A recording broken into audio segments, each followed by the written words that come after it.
সামনেই লোকসভা ভোট, সম্ভবত ৭ই মার্চ লোকসভা ভোটের দিন ঘোষণা হতে চলেছে। আর লোকসভা ভোটের আগে নড়ে চড়ে বসল জাতীয় নির্বাচন কমিশন, কেন্দ্রীয় সরকার। লোকসভা ভোটের আগেই রাজ্যের বিরুদ্ধে একেবারে বেনজির পদক্ষেপ। আগেই জানিয়ে দিয়েছিল পঞ্চায়েত ভোটের হিংসার কথা মাথায় রেখে রাজ্যের ৯২০ কোম্পানি কেন্দ্রীয় বাহিনী ভোটের জন্য একেবারে নামাতে চলেছে কেন্দ্রীয় সরকার, জাতীয় নির্বাচন কমিশন। তার জন্য কেন্দ্রীয় স্বরাষ্ট্র মন্ত্রকের কাছে দাবি করেছে জাতীয় নির্বাচন কমিশন। প্রস্তাব পাঠানো হয়েছে রাজ্যের জন্য ৯২০ কোম্পানি কেন্দ্রীয় বাহিনী, যেটা কাশ্মীরের থেকেও বেশি, কয়েক গুণ বেশি, এমনই কিন্তু খবর উঠে আসছে। তাতেই কিন্তু একেবারে চক্ষু ছানা বড়া রাজ্য প্রশাসনের। রাজ্য সরকারকে, তৃণমূলকে লোকসভা ভোটে একেবারে চাপে রাখতে চরম পদক্ষেপ কেন্দ্রের। তার মধ্যে বুমেরাং সন্দেশখালী ইস্যু। সন্দেশখালী ইস্যুতে কিন্তু তোলপাড় একেবারে রাজ্য রাজনীতি। সন্দেশখালী কাণ্ডে ইতিমধ্যেই লোকসভা ভোটের আগেই রাষ্ট্রপতি শাসনের জোড়া সুপারিশপত্র গেছে রাষ্ট্রপতির কাছে, কেন্দ্র সরকারের কাছে, কেন্দ্রীয় স্বরাষ্ট্র মন্ত্রকের কাছে। তার মধ্যে আজ রাজ্যে এসেছে জাতীয় তপশিলি উপজাতি কমিশন, আদিবাসী কমিশন। আদিবাসী কমিশনের সদস্যরা সন্দেশখালী এলাকায় ঘুরে মানুষের অভাব অভিযোগ, মহিলাদের অভিযোগ শুনেছেন। কারণ মহিলারা তাদের উপর নির্যাতন, নারী নির্যাতনের, শ্লীলতাহানির অভিযোগ তুলেছিলেন। সেই অভিযোগ একেবারে খতিয়ে দেখেছেন, পরিস্থিতি পর্যালোচনা করছেন, ঘুরেছেন গোটা গ্রামে, সন্দেশখালী গোটা এলাকায়। জাতীয় তপশিলি উপজাতি কমিশনের, আদিবাসী কমিশনের সদস্যরা। তার মধ্যেই সামনে লোকসভা নির্বাচন, আর সন্দেশখালী কাণ্ডই কিন্তু একেবারে বুমেরাং হয়ে গেছে রাজ্যের জন্য। সন্দেশখালী ইস্যুকে খাড়া করে, সন্দেশখালী ইস্যুটাকে হাতিয়ার করে তৃণমূল সরকারের বিরুদ্ধে, তৃণমূলের বিরুদ্ধে একেবারে প্রচার শুরু করে দিয়েছে বিরোধীরা, বিজেপি, সিপিএম, কংগ্রেস সহ অন্যান্য রাজনৈতিক দল। কেন্দ্রও কিন্তু হাত গুটিয়ে বসে নেই, তারাও নিজেদের মতো করে একেবারে রাজ্যের বিরুদ্ধে সোচ্চার হয়েছে। গোটা দেশে রাজ্যের বিরুদ্ধে সোচ্চার কেন্দ্র সরকার। তার মধ্যেই কিন্তু এবার নড়ে চড়ে বসল নির্বাচন কমিশন। মাথার উপর খাড়ার মতো একেবারে নির্বাচন কমিশনের কড়া স্টেপ, বেনজির পদক্ষেপ। লোকসভা ভোটের আগেই আরও তোলপাড় হতে চলেছে রাজ্য রাজনীতি। কারণ লোকসভা ভোটের আগেই এবার চরম সিদ্ধান্ত একেবারে নির্বাচন কমিশনের। লোকসভা ভোটের দিন ঘোষণার আগেই রাজ্যে আসছে আধা সেনা, কেন্দ্রীয় বাহিনী। রাজ্যে লোকসভা নির্বাচন সুষ্ঠু এবং অবাধ করতে চেষ্টার কোনো কসুর করতে নারাজ নির্বাচন কমিশন। বিগত বেশ কয়েকটি নির্বাচনে রাজ্যে ব্যাপক হিংসার অভিযোগ উঠেছে। লোকসভায় তার পুনরাবৃত্তি রুখতে আগেভাগে পদক্ষেপ করেছে কেন্দ্র।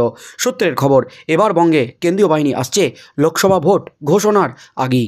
2019 সালে লোকসভার ভোট ঘোষণার পরপরই রাজ্যে আসে কেন্দ্রীয় বাহিনী। তবে এবার বাহিনী আসতে পারে নির্বাচনের দিন ঘোষণার আগেই, এমনটাই খবর নির্বাচন কমিশন সূত্রে।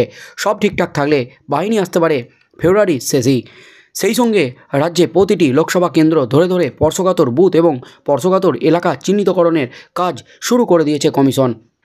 ওই স্পর্শকাতর এলাকার উপর নির্ভর করছে কোন এলাকায় কত বাহিনী মোতায়েন করা হবে।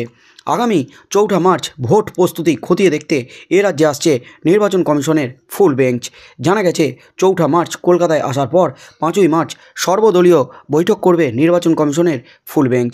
সেদিনই বৈঠক হবে জেলা শাসক ও পুলিশ সুপারদের সঙ্গে। 6 তারিখ রাজ্যের মুখ্য সচিব ও রাজ্য পুলিশের ডিজির সঙ্গে বৈঠকের পর সাংবাদিক সম্মেলন করবে নির্বাচন কমিশনের ফুল বেঞ্চ। শোনা যাচ্ছে মার্চ মাসের 7 তারিখের পর 7 থেকে 14 তারিখের মধ্যে লোকসভা নির্বাচনের দিনক্ষণ ঘোষণা করে দিতে পারে নির্বাচন কমিশন। রাজ্যের ভোট অবাধ করতে এবার এমনিতেই রেকর্ড সংখ্যক বাহিনী কেন্দ্রের কাছে চেয়েছে কমিশন। স্বরাষ্ট্র মন্ত্রককে পাঠানো চিঠিতে কমিশন জানিয়েছে লোকসভা ভোটে বাংলায় তারা 920 কোম্পানি কেন্দ্রীয় বাহিনী মোতায়েন করতে চায়, যা কাশ্মীরের থেকেও কয়েক গুণ বেশি। সেখানে সুষ্ঠুভাবে নির্বাচন করানোর জন্য 635 কোম্পানি কেন্দ্রীয় বাহিনী চাওয়া হয়েছে। কমিশনের এই সিদ্ধান্ত স্বাভাবিকভাবেই খুশি বঙ্গ বিজেপি। তৃণমূল অবশ্য বলছে বিজেপি যত খুশি কেন্দ্রীয় বাহিনী মোতায়েন করতে পারে, তাতে ফলাফলে কোনো পরিবর্তন হবে না, কোনো প্রভাব পড়বে না। তার মধ্যেই কিন্তু এবার ভোটের আগেই রাজ্যে আসছে 50 কোম্পানি, আধা সেনা।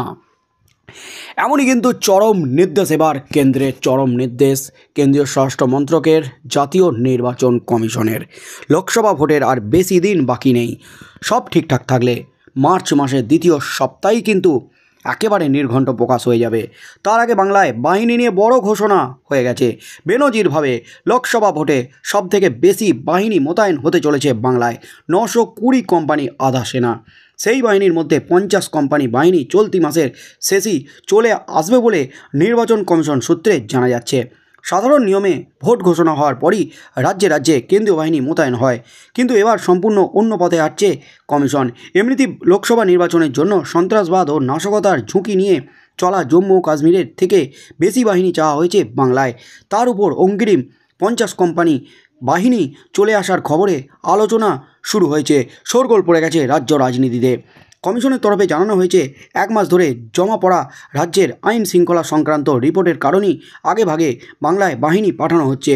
তারা স্পর্শকাতর এলাকাগুলিতে রুট মার্চ এবং এরিয়া ডোমিনেশনের কাজ শুরু করবে। ইতিমধ্যেই রাজ্য প্রশাসনের উদ্দেশ্যে বিশেষ নির্দেশিকাও জারি করা হয়েছে কমিশনের তরফ থেকে। প্রতিটি জেলা প্রশাসনকে এখন থেকে আইন শৃঙ্খলা পরিস্থিতি নিয়ে কমিশনকে রিপোর্ট জমা দেওয়ার নির্দেশ দেওয়া হয়েছে। তারই ভিত্তিতে এবং অতীত রেকর্ডের নিরিখে রাজ্যের 42টি লোকসভা কেন্দ্র এলাকায় স্পর্শকাতর বুথ এবং স্পর্শকাতর এলাকা চিহ্নিতকরণ করা হবে। বাংলায় সর্বোচ্চ 920 কোম্পানি কেন্দ্রীয় বাহিনী মোতায়েনের সিদ্ধান্ত নিয়েছে নির্বাচন কমিশন। জম্মু ও কাশ্মীরের জন্য 635 কোম্পানি চাওয়া হয়েছে, যা বাংলার থেকে অনেক কম। মাওবাদী সমস্যা কবলিত ছত্তিশগড়ের জন্য চাওয়া হয়েছে 360 কোম্পানি।